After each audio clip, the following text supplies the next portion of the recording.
Lee Buan was the daughter of the great Ohi MacMurrough. The family lived in a splendid castle on the banks of Loch Ness. One fateful day, the waters of the loch rose, flooding the castle and drowning all within.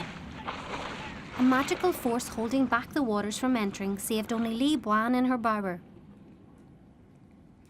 She and her dog Finn were safe, but wet and cold and terribly alone.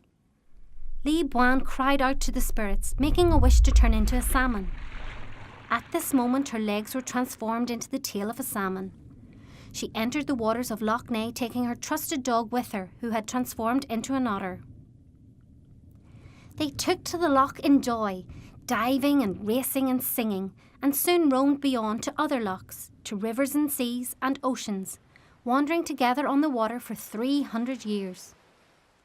As the years passed, Lee Buan's songs lost their joy and became sad and pitiful to hear, but always beautiful. A monk called Bjorn became enchanted by Lee Buan's singing as he rowed across the Irish Sea. He thought it was the voice of an angel, but his heart wrenched when he saw the sorry figure of Lee Buan. She asked him to take her from the water, and he agreed, vowing to meet her upon his return in a year's time and help her in the waters of Larne. But as she was swimming to Larne, she became tangled in the fishing nets of Fergus, another monk. He hauled her from the water and dragged her from village to village, to be gawped at and poked by cruel people who didn't seem to care about her terror or her tears.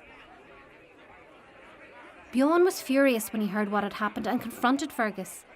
They argued, but neither could agree on what should happen to Lee Buan, so they fasted and called for a sign to resolve the dispute. When they were weak with hunger, a spirit from the other world appeared, telling them that 2 stags would come from the grave of Lee Buan's sister Iru, and they must yoke the stags to Lee Buan's chariot. To Lee Buan it disclosed you have a choice. You may die now and go to the afterlife to be reunited with your family, or you may stay on this earth but will travel for a further 300 years. Lee Buan chose to die, letting the stags guide her to the afterlife and returning to her family once more.